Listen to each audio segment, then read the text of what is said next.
am just going to be an honest Bill, even though my name is Simon, and throw it out there. Right now, even though we're only 4 weeks in, All Elite Wrestling Dynamite is just a good wrestling show. What do you want from me? I know the comments people going, you're so biased towards AEW, you hate WWE. No, I don't. I love AEW, I love WWE, I love NXT, I love MLW, I love Impact, I love New Japan, I love that brand new show that NWA is doing on YouTube. In fact, secretly, that may be the best one there is if you're old like me and you enjoy nostalgia. But I'm an honest guy, I'm always transparent, I never lie. My name's also Simon Miller. This is WhatCulture Wrestling. Just ignore my crazy face there. Let's up those downs for episode 4 of All Elite Wrestling's Dynamite.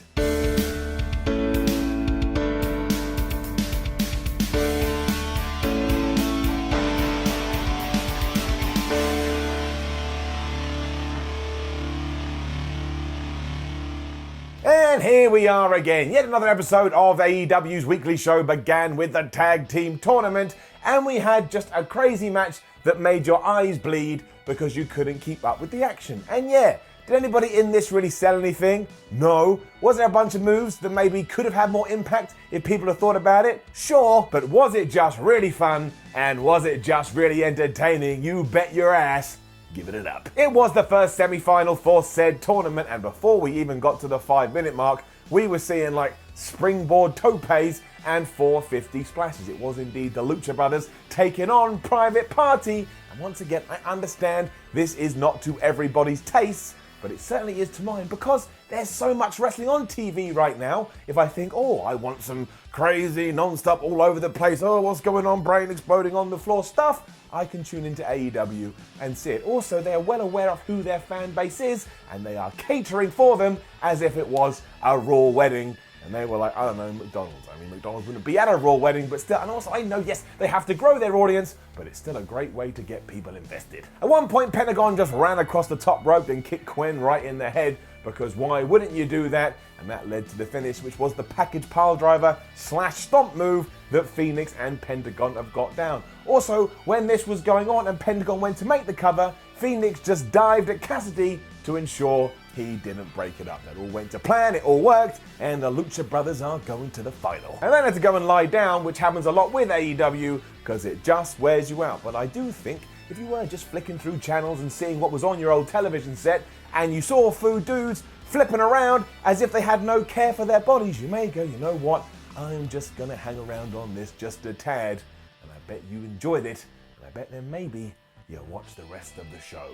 Just one bald man's opinion. Remember Wardlow too? He got a big video push ages ago on one of the pay-per-views, and I can't remember now. Well, he got another video here, and yes, Wardlow is coming, which is a poor choice of words, but I didn't make the video, so what do you want me to do about it? And I like this as well, because wrestling is all about having a diverse cast of characters, and All Elite Wrestling right now needs more big dudes, and he certainly seems like he is a big dude. Way too much double entendre in this little bit.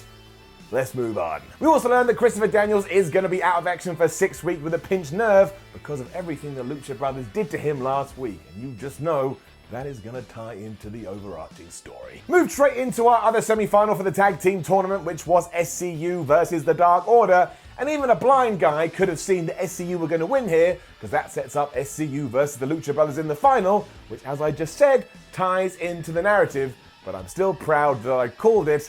I'm gonna ring my mother, and she's gonna turn around and say, Simon, I don't know what you're talking about. I'm still not proud of you, but I'll deal with it. I've been dealing with it for 30 years. Up. This was a far more conventional, which is not the right word, but I'm gonna use it anyway, tag team match, which basically saw Scorpio Sky get beaten up a lot by the Dark Order as he desperately tried to make a tag to Kazarian. But then there was some hoopla and there was some fracas in the crowd, and what was happening is that Chris Jericho and the Inner Circle were making their way to an executive box to watch the rest of Dynamite. And honestly, this utterly distracted the crowd to the point that when Kazarian did get in there, he probably had the hottest of all the hot tags that was never seen by anybody. Because like I said, all the fans go, oh look, it's Chris Jericho. Stand box, what's he doing up there? This was kind of poor timing by AEW, because like I say, nobody cared what was going on in the ring, and you could have left that to after the match. But I guess it doesn't really matter, because eventually SCU hit the SCU later, and I didn't give that the proper intonation to make it sound as cool as it should. They beat the Dark Order and also gave said Dark Order their first loss in All Elite Wrestling. On that note, we need to now make sure whatever happens with Uno and Grayson from this point lets us know a little bit more about their characters and about who the Dark Order are, other than, oh, they have minions, and I guess they're a little bit spooky. Ever since they debuted, fans have been lukewarm towards them, and that's because there's not that much to care about. Sure, they're very well versed in the ring, but outside of that, we don't know jack shit. And it is still super early, so we need to tiptoe around with this because, of course, AEW does have a huge roster that they also need to do this for. But to me, the Dark Order need that before anybody else. They just do. They need to light a fire under their ass, because usually when a new guy does debut, you're just like, oh, I'm interested. That hasn't happened with these two so far. So with all that wrapped up in a bow, it's getting it down. After a quick recap what happened on AEW Dark a couple of weeks ago, we also then found out it was time for the rematch between Kenny Omega and Joey Janela. And I will tell you, this had me riveted, because we know that wins and losses matter in All Elite Wrestling. So was Kenny Omega really going to go 2-up over Joey Janela, or was Joey Janela going to pull out an upset? It wasn't the latter, it was the former. Kenny Omega won, but they still had a damn good fight. They teased they were going to do some catch-us-cash-can wrestling at the start, but of course that was a bunch of nonsense. And as soon as Janela did have the chance to throw himself off the ring post onto Kenny Omega, who was on the outside, he did. He then rolled him back in the ring and got a close 2 count. And I was like, Joey, man, don't worry about all that stuff. Just do a surprise roll-up. You will absolutely win. It was a really cool moment when Omega rolled out of a German suplex and just kicked Janela right in the head, but then he got back on the front foot by hitting a fisherman's buster and a lariat, and again, he got such a near fall, I bought it like some kind of thucker. Janela also wanted to add to the list of future injuries he's probably gonna have when he swanton bombed onto Omega. Omega moved, which meant Joey smashed his back into the ring apron, which, don't forget, is the hardest part of the ring. It also opened the door for Omega. He hit the V-trigger, which looked like it killed Joey Janela. He honestly just draped over the ropes like he was a corpse. Then he smashed out the one-wing angel. 1, 2, 3. Kenny Omega is on a roll here in All Elite Wrestling. And after that, just a flippin' brilliant segment was aired for the world to see. And I mean, it was flippin' brilliant. It's getting it up. It started with Cody coming out to cut an in-ring promo, which is exactly what Dynamite needs more of. I mean, they're doing that bet on AEW Dark at the moment, which makes no sense. And he was all ready to tell the world how important it was going to be that he beats Chris Jericho for that World Championships, when the Inner Circle, who again were in the executive box, started to interrupt him by blowing air horns. I mean, it was really annoying, but it also was quite funny. Cody responded by saying that there was no invisible wall around this ring, unlike the other place. What the hell was he talking about there? I don't know. And that if Jericho wanted to step into the ring, he could, and they could kick the crap out of each other. Obviously, the Inner Circle denied, with Chris saying, hey, you're nothing but a bitch and an entitled millennial. Didn't say that word right at all. Millennial, it's quite hard to say when you're ranting and raving, but once again, Chris Jericho has one of the lines of the night. They also made the great point that if they did do that, Cody would be a moron because it would be 4-on-1, but he was wrong, because from nowhere, Cody was joined by Dustin Rhodes, DDP, and MJF, and they all stood tall and they started to make their way up the stairs to this executive box. Jericho locked himself in because, of course, he is an asshole and a coward. So do you know what Cody did? He took MJF's scarf, he wrapped it round his fist, and he just smashed the glass off the door and let himself in, which then just led to this incredible brawl all over the arena. This is one of the best segments I think they've done so far. I was hooping and hollering like an idiot. Eventually the good guys were dragged away by the cops, which was fair given that the Inner Circle had bought a ticket, so this was basically assault. But honestly, if you were trying to build to a main event world title match, this is exactly what you should do. It ticked every box. Cody breaking the glass can also be gift for days, so you're going to get all that social media love too. And like I said, I really, really enjoyed this, especially because at one point, Chris Jericho looked at MJF, who, like I said, was wearing a scarf, and he just quipped, what kind of idiot wears a scarf? Insider jokes all over the place. You know what? I think it's the best thing on Dynamite since it debuted 4 weeks ago. That's right. Then the Young Bucks defeated the Best Friends. Now, at the risk of repeating myself, just go and listen to everything I said in the intro to the first match. It was brilliant.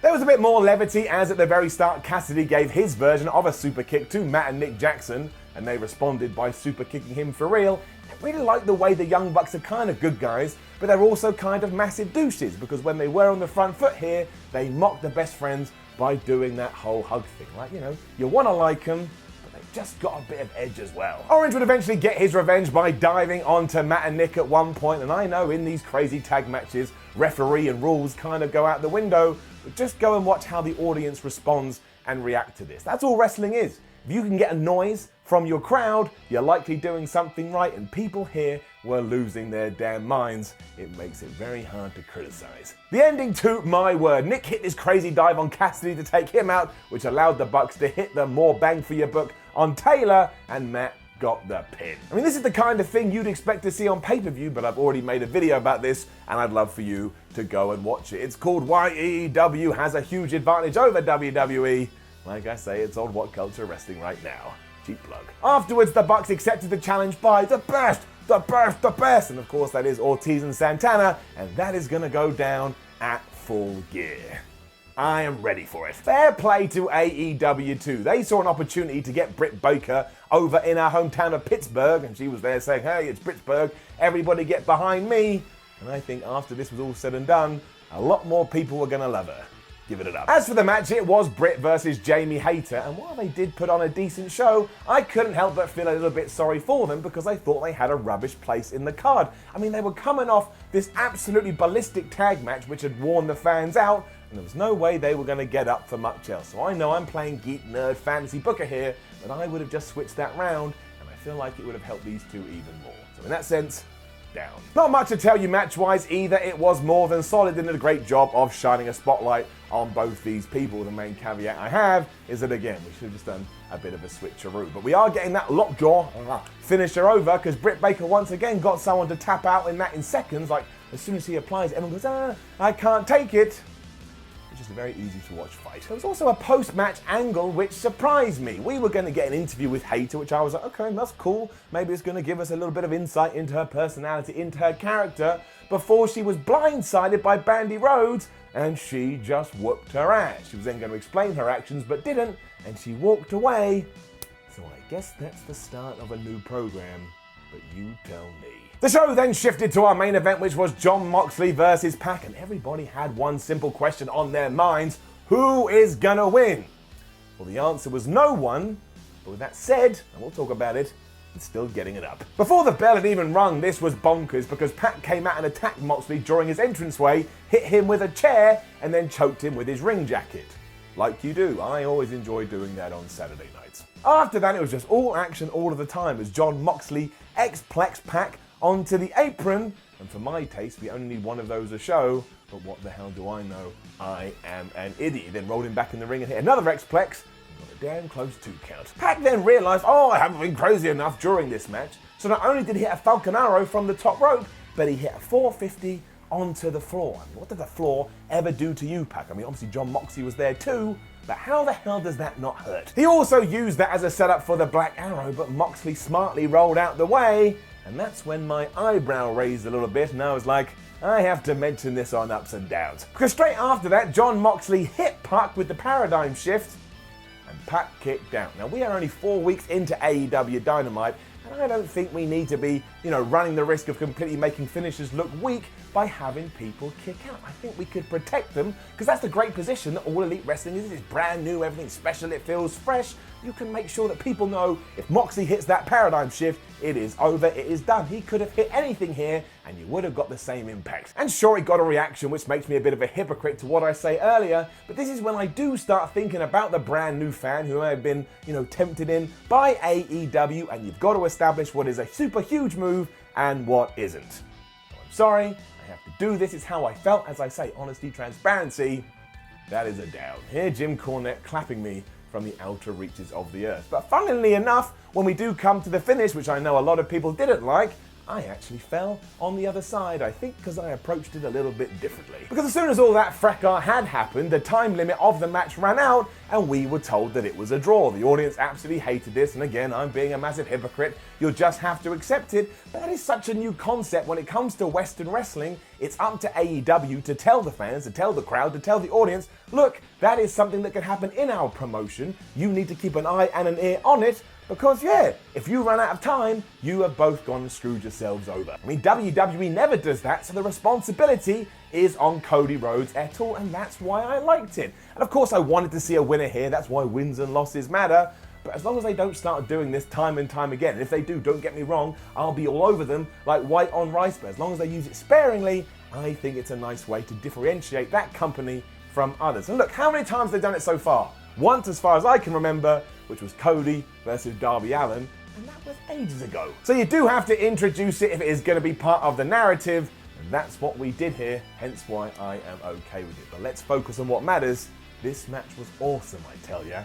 Absolutely awesome. Moxley was really pissed off about this, so he hit the paradigm shift onto the referee, and then the referee kicked out at 2. It didn't happen, that's just me joking around. Obviously he laid there like he had died, and that was the end of another Dynamite. And despite a few foibles that I have mentioned, once again it's such an easy show to watch because it's just so damn entertaining. So get my arrow on the screen, give it an up, go and get mad in the comments, I can take it, because deep down I know that we all love each other. Right, I just realised I forgot to give a dino down. I never forget to give a dino down, so even though I'm out and about, I've still come on here with a little, like, I don't know, post-credit scene to give a dino down. There's going to be a lot of dino downs for the foreseeable weeks and months, because Luchasaurus got injured, but that's why we do it. We love him, we send him all our hopes, we send him all our prayers. Dinosaurs for life. Thanks for watching. Now, like I say, don't forget to leave a comment below and let us know what you think of AEW so far. Like, share, and subscribe. Head over to WhatCulture.com, read yourself some articles, follow WhatCulture on Twitter, WhatCulture WWE. Watch more videos here on WhatCulture Wrestling. My name is Simon from WhatCulture. It's an absolute pleasure to watch wrestling, so you don't have to. And I'll see you on Saturday when we up those downs for SmackDown.